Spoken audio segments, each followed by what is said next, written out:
Chapter 13, Deep Magic from the Dawn of Time.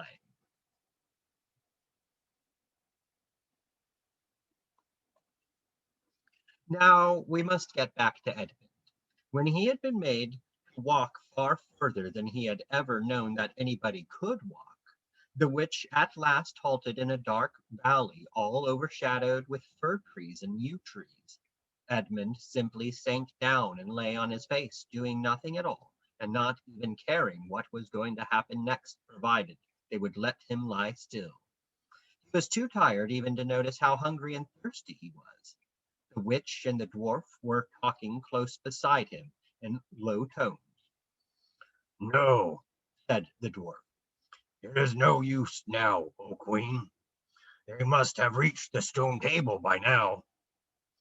"Perhaps the wolf will smell us out and bring us news," said the witch. "It cannot be good news if he does," said the dwarf. "Four thrones in Cair Paravel," said the witch. "How if only three were filled? That would not fulfill the prophecy." "What difference would that make now that he is here?" said the dwarf. He did not dare, even now, to mention the name of Aslan to his mistress. "He may not stay long, and then we would fall upon the three at Cair." "Yet it might be better," said the dwarf, "to keep this one." Here he kicked Edmund. "Bargaining with." "Yes, and have him rescued," said the witch scornfully. "Then," said the dwarf, "we had better do what we have to do at once." "I would like to have it done on the stone table itself," said the witch. "That is the proper place. That is where it has always been done before." "It will be a long time now before the stone table can again be put to its proper use," said the dwarf. "True," said the witch, and then, "Well, I will begin." At that moment, with a rush and a snarl, a wolf rushed up to them. "I have seen them. They are all at the stone table with him. They have killed my captain, Malgrim. I was hidden in the thicket and saw it all. One of the sons of Adam killed him. Fly, fly." "No," said the witch. "There need be no flying. Go quickly, summon all our people to meet me here as speedily as they can. Call out the giants and the werewolves, and the spirits of those trees who are on our side. Call the ghouls and the bogles, the ogres and the minotaurs. Call the cruels, the hags, the spectres, and the people of the toadstools. We will fight. What? Have I not still my wand? Will not their ranks turn into stone even as they come on? Be off quickly. I have a little thing to finish here while you are away." The great brute bowed its head, turned, and galloped away. "Now," she said, "we have no table. Let me see. We had better put it against the trunk of the tree." Edmund found himself being roughly forced to his feet. Then the dwarf set him with his back against a tree and bound him fast. He saw the witch take off her outer mantle. Her arms were bare underneath it, and terribly white. Because they were so very white, he could see them, but he could not see much else. It was so dark in this valley under the dark trees. "Prepare the victim," said the witch, and the dwarf undid Edmund's collar and folded back his shirt at the neck. Then he took Edmund's hair and pulled his head back so that he had to raise his chin. After that, Edmund heard a strange noise. Whiz, whiz, whiz. For a moment he couldn't think what it was. Then he realized it was the sound of a knife being sharpened. At that very moment he heard loud shouts from every direction, a drumming of hoofs and a beating of wings, a scream from the witch, confusion all round him. and then he found he was being untied. Strong arms were round him, and he heard big, kind voices saying things like, "Let him lie down. Give him some wine. Drink this. Steady now. You'll be all right in a minute." Then he heard the voices of people who were not talking to him, but to one another, and they were saying things like, "Who's got the witch? I thought you had her. I didn't see her after I knocked the knife out of her hand. I was after the dwarf. Do you mean to say she escaped?" "A chap can't mind everything at once. What's that? Oh, sorry, it's only an old stump." But just at this point, Edmund went off in a dead faint. Presently, the centaurs and the unicorns, and deers and birds, they were, of course, the rescue party which Aslan had sent in the last chapter, all set off to go back to the stone table, bearing Edmund with them. But if they could have seen what happened in that valley after they had gone, I think they might have been surprised. It was perfectly still, and presently the moon grew bright. If you had been there, you would have seen the moonlight shining on an old tree stump and on a fair-sized boulder. But if you had gone on looking, you would gradually have begun to think there was something odd about both the stump and the boulder. And next you would have thought that the stump did look really remarkably like a little fat man crouching on the ground. And if you had watched long enough, you would have seen the stump walk across to the boulder, and the boulder sit up and begin talking to the stump. For in reality, the stump and the boulder were simply the witch and the dwarf, for it was part of her magic that she could make things look like what they aren't. And she had the presence of mind to do so at the very moment when the knife was knocked out of her hand. She had kept hold of her wand, so it had been kept safe too.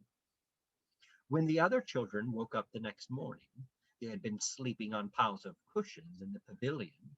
The first thing they heard from Mrs. Beaver was that their brother had been rescued and brought into camp late last night, and was at the moment with Aslan.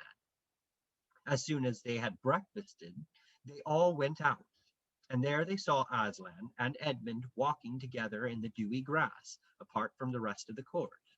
There is no need to tell you, and no one ever heard, what Aslan was saying, but it was a conversation which Edmund never forgot. As the others drew nearer, Aslan turned to meet them, bringing Edmund with him. "Here is your brother," he said, "and there is no need to talk to him about what is past." Edmund shook hands with each of the others and said to each of them in turn, "I'm sorry," and everyone said, "That's all right." And then everyone wanted very hard to say something which would make it quite clear that they were all friends with him again, something ordinary and natural. And of course, no one could think of anything in the world to say. But before they had time to feel really awkward, one of the leopards approached Aslan and said, "Sire, there is a messenger from the enemy who craves an audience." "Let him approach," said Aslan. The leopard went away and soon returned leading the witch's dwarf. "What is your message, son of earth?" asked Aslan. "The Queen of Narnia, and Empress of the Lone Islands, desires a safe conduct to come and speak with you," said the dwarf, "on a matter which is as much to your advantage as to hers." "Queen of Narnia, indeed," said Mr. Beaver. "All the cheek." "Peace, Beaver," said Aslan. "All names will soon be restored to their proper owners. In the meantime, we will not dispute about them. Tell your mistress, son of earth, that I grant her safe conduct on condition that she leaves her wand behind her at that great oak." This was agreed to, and two leopards went back with the dwarf to see that the conditions were properly carried out. "But supposing she turns the two leopards into stone," whispered Lucy to Peter. I think the same idea had occurred to the leopards themselves. At any rate, as they walked off, their fur was all standing up on their backs, and their tails were bristling, like a cat's when it sees a strange dog. "It'll be all right," whispered Peter in reply. "He wouldn't send them if it weren't." A few minutes later, the witch herself walked out onto the top of the hill and came straight across and stood before Aslan. The three children, who had not seen her before, felt shudders running down their backs at the sight of her face, and there were low growls among all the animals present. Though it was bright sunshine, everyone felt suddenly cold. The only two people present who seemed to be quite at their ease were Aslan and the witch herself. It was the oddest thing to see those two faces, the golden face and the dead white face, so close together. Not that the witch looked Aslan exactly in his eyes. Mrs. Beaver particularly noticed this. "You have a traitor there, Aslan," said the witch. Of course, everyone present knew that she meant Edmund, but Edmund had got past thinking about himself after all he'd been through and after the talk he'd had that morning. He just went on looking at Aslan. It didn't seem to matter what the witch said. "Well," said Aslan, "his offense was not against you." "Have you forgotten the deep magic?" asked the witch. "Let us say I have forgotten it," answered Aslan gravely. "Tell us of this deep magic." "Tell you?" said the witch, her voice growing suddenly shriller. "Tell you what is written on the very table of stone which stands beside us? Tell you what is written in letters deep as a spear is long on the firestones on the secret hill? Tell you what is engraved on the scepter of the Emperor beyond the sea? You at least know the magic which the Emperor put into Narnia at the very beginning. You know that every traitor belongs to me as my lawful prey, and that for every treachery I have a right to a kill." "Oh," said Mr. Beaver, "so that's how you came to imagine yourself a queen, because you were the Emperor's hangman. I see." "Peace, Beaver," said Aslan, with a very low growl. "And so," continued the witch, "that human creature is mine. His life is forfeit to me. His blood is my property." "Come and take it then," said the bull with the man's head, in a great bellowing voice. "Fool," said the witch with a savage smile that was almost a snarl, "do you really think your master can rob me of my rights by mere force? He knows the deep magic better than that. He knows that unless I have blood, as the law says, all Narnia will be overturned and perish in fire and water." "It is very true," said Aslan. "I do not deny it." "Oh, Aslan," whispered Susan in the lion's ear, "can't we, I mean, you won't, will you? Can't we do something about the deep magic? Isn't there something you can work against it?" "Work against the Emperor's magic?" said Aslan, turning to her with something like a frown on his face, and nobody ever made that suggestion to him again. Edmund was on the other side of Aslan, looking all the time at Aslan's face.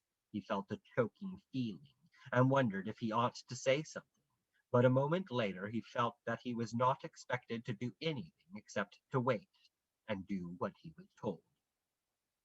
"Fall back, all of you," said Aslan, "and I will talk to the witch alone." They all obeyed. It was a terrible time, this, waiting and wondering while the lion and the witch talked earnestly together in low voices. Lucy said, "Oh, Edmund," and began to cry. Peter stood with his back to the others, looking out at the distant sea. The beavers stood holding each other's paws, with their heads bowed. The centaurs stamped uneasily with their hoofs, but everyone became perfectly still in the end, so that you noticed even small sounds like a bumblebee flying past, or the birds in the forest down below them, or the wind rustling the leaves. And still the talk between Aslan and the White Witch went on. At last they heard Aslan's voice. "You can all come back," he said. "I have settled the matter. She has renounced the claim on your brother's blood." And all over the hill there was a noise, as if everyone had been holding their breath and had now begun breathing again, and then a murmur of talk. The witch was just turning away with a look of fierce joy on her face when she stopped and said, "But how do I know this promise will be kept?" "Arr!" roared Aslan, half rising from his throne, and his great mouth opened wider and wider, and the roar grew louder and louder. And the witch, after staring for a moment with her lips wide apart, picked up her skirts and fairly ran for her life. Chapter 14. The Triumph of the Witch.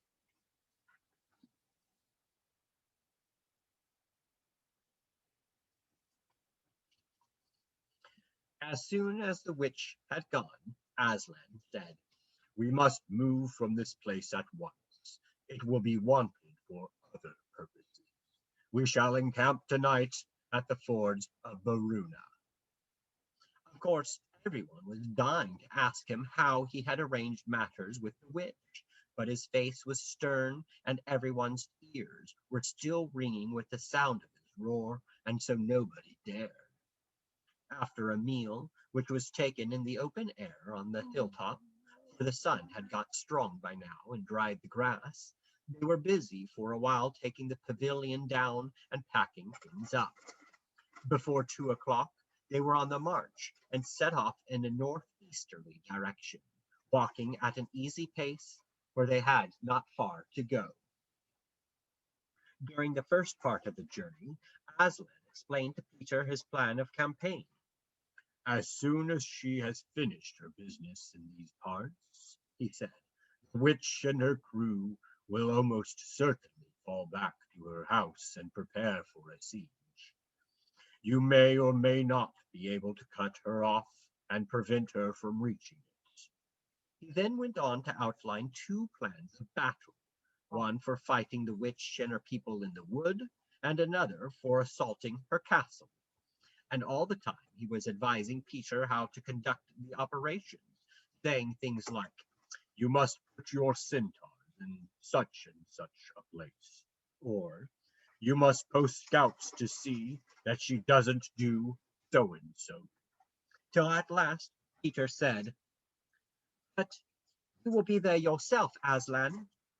"I can give you no promise of that," answered the lion, and he continued giving Peter his instructions. For the last part of the journey, it was Susan and Lucy who saw most of him. He did not talk very much, and seemed to them to be sad. It was still afternoon when they came down to a place where the river valley had widened out, and the river was broad and shallow. This was the fords of Baruna, and Aslan gave orders to halt on this side of the water. But Peter said, "Wouldn't it be better to camp on the far side, for fear she should try a night attack or anything?" Aslan, who seemed to have been thinking about something else, roused himself with a shake of his magnificent mane, and said, "Eh? What's that?" Peter said it all over again. "No," said Aslan in a dull voice, as if it didn't matter. "No, he will not make an attack tonight." And then he sighed deeply. But presently he added, "All the same, it was well thought of. That is how a soldier ought to think, but it doesn't really matter." So they proceeded to pitch their camp. Aslan's mood affected everyone that evening. Peter was feeling uncomfortable, too at the idea of fighting the battle on his own. The news that Aslan might not be there had come as a great shock to him. Supper that evening was a quiet meal. Everyone felt how different it had been the previous night, or even that morning. It was as if the good times, having just begun, were already drawing to their end. This feeling affected Susan so much that she couldn't get to sleep when she went to bed, and after she had lain counting sheep and turning over and over, she heard Lucy give a long sigh and turn over just beside her in the darkness. "Can't you get to sleep either?" said Susan. "No," said Lucy. "I thought you were asleep. I say, Susan." "What?" "I've had a most horrible feeling, as if something were hanging over us." "Have you? Because, as a matter of fact, so have I." "Something about Aslan," said Lucy. "Either some dreadful thing is going to happen to him, or something dreadful that he's going to do." "There's been something wrong with him all afternoon," said Susan. "Lucy, what was that he said about not being with us at the battle? You don't think he could be stealing away and leaving us tonight, do you?" "Where is he now?" said Lucy. "Is he here in the pavilion?" "I don't think so." "Susan, let's go outside and have a look round. We might see him." "All right, let's," said Susan. "We might just as well be doing that as lying awake here." Very quietly, the two girls groped their way among the other sleepers and crept out of the tent. The moonlight was bright, and everything was quite still except for the noise of the river chattering over the stone. Then Susan suddenly caught Lucy's arm and said, "Look!" On the far side of the camping ground, just where the trees began, they saw the lion slowly walking away from them into the wood. Without a word, they both followed him. He led them up the steep slope out of the river valley, and then slightly to the right, apparently by the very same route which they had used that afternoon in coming from the hill of the stone table. On and on he led them, into dark shadows and out into pale moonlight, getting their feet wet with the heavy dew. He looked somehow different from the Aslan they knew. His tail and his head hung low, and he walked slowly, as if he were very, very tired. Then, when they were crossing a wide open place, where there were no shadows for them to hide in, he stopped and looked round. It was no good trying to run away, so they came towards him. When they were closer, he said, "Oh, children, children, why are you following?" "We couldn't sleep," said Lucy, and then felt sure that she need say no more, and that Aslan knew they all had been thinking. "Please, may we come with you, wherever you're going?" asked Susan. "Well," said Aslan, and seemed to be thinking. Then he said, "I should be glad of company tonight. Yes, you may come, if you will promise to stop when I tell you, and after that leave me to go on alone." "Oh, thank you, and we will," said the two girls. Forward they went again, and one of the girls walked on each side of the lion. But how slowly he walked! And his great royal head drooped so that his nose nearly touched the grass. Presently he stumbled and gave a low moan. "Aslan, dear Aslan," said Lucy, "what is wrong? Can't you tell us?" "Are you ill, dear Aslan?" asked Susan. "No," said Aslan. "I am sad and lonely. Lay your hands on my mane so that I can feel you are there, and let us walk like that." And so the girls did what they would never have dared to do without his permission, but what they had longed to do ever since they first saw him: buried their cold hands in the beautiful sea of fur and stroked it, and so doing walked with him. Presently they saw that they were going with them up the slope of the hill on which the stone table stood. They went up at the side where the trees came furthest up, and when they got to the last tree, it was one that had some bushes about it. Aslan stopped and said, "Oh, children, children, here you must stop, and whatever happens, do not let yourselves be seen. Farewell." And both the girls cried bitterly, though they hardly knew why, and clung to the lion and kissed his mane and his nose and his paws and his great sad eyes. Then he turned from them and walked out on the top of the hill, and Lucy and Susan, crouching in the bushes, looked after him. And this is what they saw. A great crowd of people were standing all round the stone table, and though the moon was shining, many of them carried torches which burned with evil-looking red flames and black smoke. But such people, ogres with monstrous teeth, and wolves, and bull-headed men, spirits of evil trees and poisonous plants, and other creatures whom I won't describe, because if I did, the grown-ups would probably not let you listen to this book.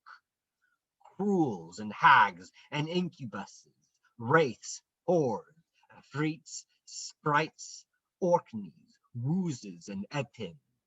In fact, here were all those who were on the witch's side, and whom the wolf had summoned at her command. And right in the middle, standing by the table, was the witch herself. A howl and a gibber of dismay went up from the creatures when they first saw the great lion pacing towards them, and for a moment even the witch seemed to be struck with fear. Then she recovered herself and gave a wild, fierce laugh. "The fool!" she cried. "The fool has come! Bind him fast!" Lucy and Susan held their breaths, waiting for Aslan's roar and his spring upon his enemies. But it never came. Four hags, grinning and leering, yet also at first hanging back and half afraid of what they had to do, had approached him. "Find him, I say!" repeated the White Witch. The hags made a dart at him and shrieked with triumph when they found that he made no resistance at all. Then others, evil dwarfs and apes, rushed in to help them, and between them they rolled the huge lion over on his back and tied all his four paws together, shouting and cheering as if they had done something brave, though, had the lion chosen, one of those paws could have been the death of them all. But he made no noise, even when the enemy, straining and tugging, pulled the cord so tight that they cut into his flesh. Then they began to drag him towards the stone table. "Stop!" said the witch. "Let him first be shaved." Another roar of mean laughter went up from her followers as an ogre with a pair of shears came forward and squatted down by Aslan's head. Snip, snip, snip went the shears, and masses of curling gold began to fall to the ground. Then the ogre stood back, and the children, watching from their hiding place, could see the face of Aslan looking all small and different without its mane. The enemies also saw the difference.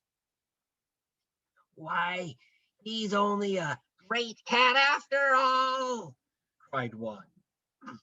"Is that what we were afraid of?" said another. And they surged round Aslan, jeering at him, saying things like, "Puss, puss, poor pussy," and "How many mice have you caught today, cats?" and "Would you like a saucer of milk, pussums?" "Oh, how can they?" said Lucy, tears streaming down her cheeks. "Brutes, brutes!" For now the first shock was over. The shorn face of Aslan looked to her braver and more beautiful and more patient than ever. "Muzzle him!" said the witch. And even now, as they worked about his face, putting on the muzzle, One bite from his jaws would have cost 2 or 3 of them their hands. But he never moved, and this seemed to enrage all that rabble. Everyone was at him now. Those who had been afraid to come near him, even after he was bound, began to find their courage, and for a few minutes the 2 girls could not even see him. So thickly was he surrounded by the whole crowd of creatures, kicking him, hitting him, spitting on him, jeering at him. At last the rabble had had enough of this. They began to drag the bound and muzzled lion to the stone table, some pulling and some pushing. He was so huge that even when they got him there, it took all their efforts to hoist him on to the surface of it. Then there was more tying and tightening of cords. Cowards, cowards, sobbed Susan. Are they still afraid of him, even now? When once Aslan had been tied, and tied so that he was really a mass of cord, on the flat stone a hush fell on the crowd. 4 hags, holding 4 torches, stood at the corners of the table. The witch bared her arms as she had bared them the previous night when it had been Edmund instead of Aslan. Then she began to whet her knife. It looked to the children, when the gleam of the torchlight fell on it, as if the knife were made of stone, not of steel, and it was of a strange and evil shape. At last she drew near. She stood by Aslan's head. Her face was working and twitching with passion, but his looked up at the sky, still quiet, neither angry nor afraid, but a little sad. Then, just before she gave the blow, she stooped down and said in a quivering voice, And now who has won? Fool, did you think that by all this you would have saved the human traitor? Now I will kill you instead of him, as our pact was, and so the deep magic will be appeased. But when you are dead, what will prevent me from killing him as well? And who will take him out of my hand then? Understand that you have given me Narnia forever. You have lost your own life, and you have not saved his. In that knowledge, despair and die. the children did not see the actual moment of the killing. They couldn't bear to look, and it covered their eyes.